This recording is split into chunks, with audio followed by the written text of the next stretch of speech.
Bhí a mon champa acu ag ferm hréice, Leopold Farm, áitar a locht an trí go cathláin a bhí fós sa tír faoi ionsaí Hanahéin. Now, we didn't know what Leopold Farm was, where it was, how far it was, or how we were going to get there, except we knew we were just getting into trucks. And of course, it was getting dark, and the trucks had to move out with no headlights on because of the enemy fire. It looked like hell. And for the first time since I joined the army, I found out my helmet was too light. The big steel pot sitting on your head gives you a headache. But when the first shot was fired, you want to get the helmet and pull the two sides of it down to your ankles. We were obviously scared skinny. Everybody seemed to be shooting at everybody. Some of the lads was saying, oh, if I knew it was like this, I wouldn't be here, you know. Our first casualty we suffered on the 8th of December. Corporal Mick Fallon was killed by mortar fire. Father Crane was the head chaplain with us, and he said the decade of the rosary, and just when we finished the rosary, he gave his last gasp and died. As far as we could figure out, they weren't from the enemy, they were our own mortars, one dropped short. I think the Swedes was firing them at the time, at that particular time anyway. I'm not sure of that now, but I heard after that was one of our own that dropped short. Unfortunate it was, but those things happen. Ní raibh ámar bith ag lucht an tríocha séú cathláin, a gumráidí a chuoine. It was straight into the trenches to relieve the 35th Battalion.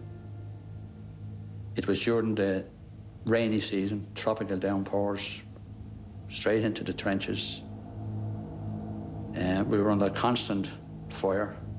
The sensible thing is to get yourself a good trench that you can get cover. Problem was that in some areas it's very difficult to dig. And the other thing was the downpours in the rainy season. You'd end up with your trench 3/4 full of water in a short time. Worst thing about me there was the night time. You didn't hear a sound. You knew your mates were around you. But if your lads set in, you start thinking you were on your own in the middle of nowhere, you know. Bhí fórsaí na náisiún Aontaithe in animas brú amach I dro Elizabethville, agus siomhan na stratéisica timpeall na Cathrach a go bháil. The first action was on the crossroads, Liège crossroads.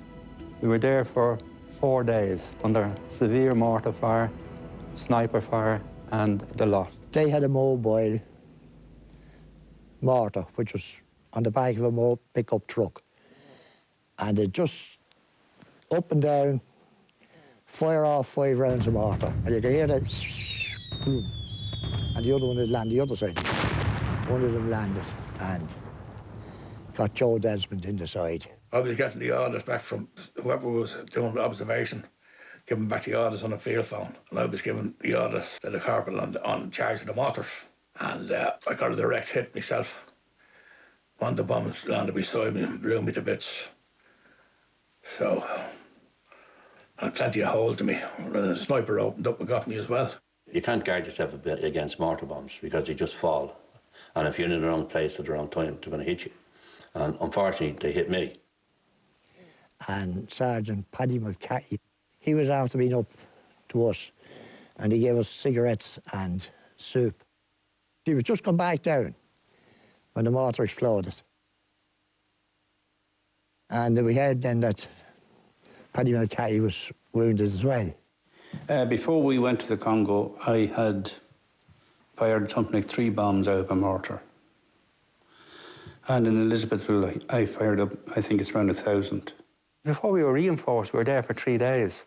And we were reinforced by number 3 platoon.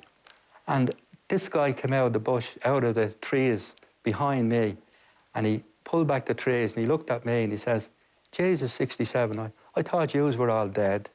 So I was injured and I was left there for, I don't know, a couple of days, I suppose, in this house while everybody else was going about their dangerous tasks, and I was just lying in the bed nice and happy with myself, getting fed and I wasn't wet, you know, so that was a great thing for me. Until then, there was an operation to take the tunnel. Drithid Iarnróid le Carvalach dúbalta híos faoi a bhí sa tulán suntasach seo. Agus bhí sé á chosandig gendarmerie agus saidúirí tuaristil Katangach. Bailach rí hábhachtach isteach ag príomh chathair Katanga a bhí an.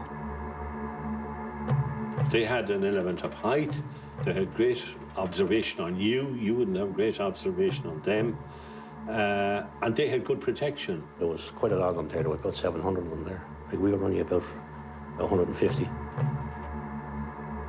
Ní raibh aim amháin ag Lieutenant Peter Feely, Lieutenant Sean Norton, agus Lieutenant Paddy Riordan, an Talán a Gháil. We were an Irish battalion, and it was the only time that the Defence Forces here have ever put in a battalion in attack for real. Neither before that, nor since. I was the 3rd platoon in reserve, and I was to follow the route of Lieutenant Paddy Riordan's platoon, number 1 platoon. Ag a ceithreachlag maidin an séoládéag de bhín an olag, faoi bháiste chrám agus in norchadas na híthe, tugu an tardú dul chun tosig. Paddy Riordan and myself were the lead, and Peter Feely and the headquarters were behind us. And we moved in on the railway track, because that led right to the tunnel itself. And when we got up to the carriages, we heard voices. And Lieutenant Riordan got down on his right knee and put up his left hand for us to stop. Now, I was directly behind him, but I moved off to the left, to the edge of the left track, so I could see front. And Wickham was directly behind him. And within a matter of seconds, we heard a sound which sounded like a fire order. And it was accompanied with machine gun fire in our direction. I was supposed to be on the left, Paddy on the right, but in the shuffling around in the dark and the rain and all that, the company man put Paddy on the left and me on the right. And when Paddy got to see me at some stage, he said, "Look, we're on the wrong side." I said, "Paddy, it doesn't matter." So Paddy went to the company commander, and the company commander changes. And the attack went in, and Paddy was killed. Now, I looked over, Riordan the platoon commander was flat out, and he didn't move. And I began to suspect that he was shot. I remember seeing Charlie Connolly, who was our medic, out over the body of Pat Riordan. This was maybe within the first 15 minutes or 20 of coming under fire. And obviously he was dead. We lost Lieutenant Riordan and Andy Wickham. Quite a lot of people were wounded as well. I helped remove Andy from the tracks. We took him to kind of an old hospital that was there. It was evacuated. We got to a position, as it happened, it was the morgue of the hospital complex. By this stage, the bodies of Paddy Riordan and Gunnar Wickham, Andy Wickham, were on the slabs behind us in the morgue. I went back to my platoon. We were confused then because there was no one to give us any orders. At this stage, I must confess I had said goodbye to my family about 3 times because I was sure it was finished. We were only about 30 yards from the machine guns. So I decided that if I'm going to go, I'm going to go firing. The rain was a godsend in one way because the Katangese army and mercenaries were out of their trenches and they were inside in the railway carriages. I shouted to Ferguson, who was behind me. He would be a good bit behind me because in the back of my section was strung out along the railway. And then I got into communication with him. I told him to fire. He said, where to fire? And I said, fire the left carriage. He shouted back to me, he says, "You'll be in the danger area." Next thing, Kelly gets shot. So they were just picking us off, and as far as I could see, I didn't care I was in the danger area. So I told him to go ahead.